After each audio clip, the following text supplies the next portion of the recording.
देखो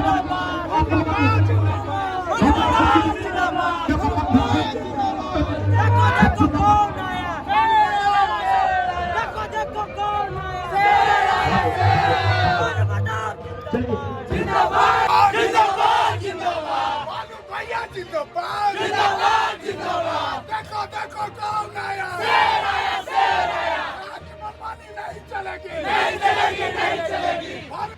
युवा संघर्ष समिति के द्वारा पुट की 10 नंबर खताल ग्राउंड में रविवार को पिंटू कुमार सिंह की अध्यक्षता में बैठक का आयोजन कर बीसीसीएल के गोपालीचक पैच 2 में कार्यरत एसटीजी आउटसोर्सिंग कंपनी में स्थानीय बेरोजगारों को नियोजन देने की मांग की गई।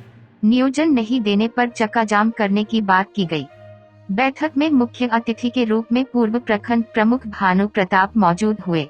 मंच संचालक छोटू यादव ने की। जी आज यहाँ युवा संघर्ष समिति का एक बैठक रखा गया है, जिसमें यहाँ पर आउटसोर्सिंग कंपनी जो पुट की 17 नंबर में कार्य कर रही है एसटीजी एसोसिएट्स, वो नियमों को ताक पर रख करके काम कर रही है। न यहाँ सुरक्षा का मापदंड का कोई देख रहा है, न यहाँ के स्थानीय को नियोजन दे रही है और काफ़ी जोर शोर से काम कर रहा है। उससे यहाँ का जनजीवन काफ़ी बुरी तरह से प्रभावित है। लोगों में काफ़ी आक्रोश देखने को मिल रहा है। लोग अपनी अपनी समस्या बता रही है। इन लोगों के यहाँ विशेष करके यहाँ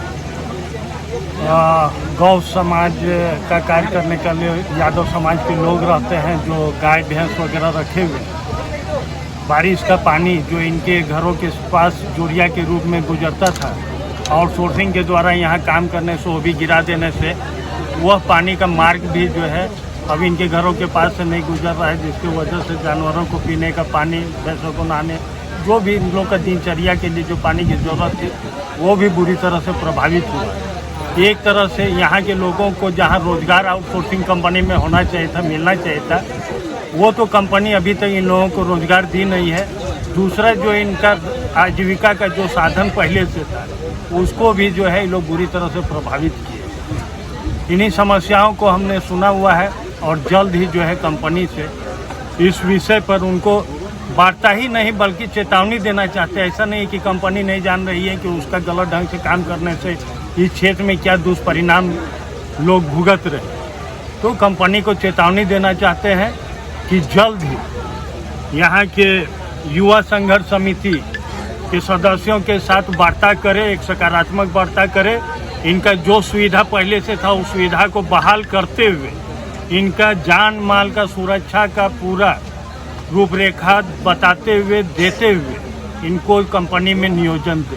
यदि कंपनी आपकी बात को नहीं सुनते तो अगला कदम क्या होगा? उसके दूसरा कोई उपाय नहीं बचता है। कंपनी का कार्य बाधित किया, उसको ठप करा देना होगा, कंपनी को वापस जाना होगा। दूसरा और कोई उपाय नहीं। यहाँ खिलवाड़ नहीं करने दिया जाएगा।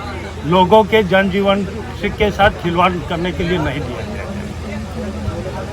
इसलिए यहाँ पे रखी गई है कि हमारे ये पुट की 10 नंबर में एक माइंस अभी महीनों से चल रहा है और हम लोग को बोला गया था, हम लोग का पेड़ काटा गया है, फील्ड को खराब किया गया है, हम लोग का घर अब बर्बाद होने के कगार पर है। हम लोग को बोला गया था कि नियोजन मिलेगा, लेकिन नियोजन अभी तक कंपनी दे नहीं रही है। इसीलिए हम लोग वो प्रमुख हमारे भानु भैया को आज बुलाए हैं, इसीलिए इस बैठक को रखा गया है। और हम लोग चाहते हैं कि कंपनी से वार्तालाप हो और वो भानु भैया के बीच में वार्तालाप हो, इसलिए हम बीच का एक रास्ता के लिए भानु भैया को रखे हैं और कंपनी से जल्द बात होने की संभावना है। और कोशिश में लगे हुए हैं कि 2-4 आदमी को, हमारे जो भी यहाँ के लोकलिटी है, उनमें से किसी को नियोजन पास हो जाए। हम लोग युवा संघर्ष समिति पुट की 10 नंबर के बैनर के तले ये बैठक आज रखी है।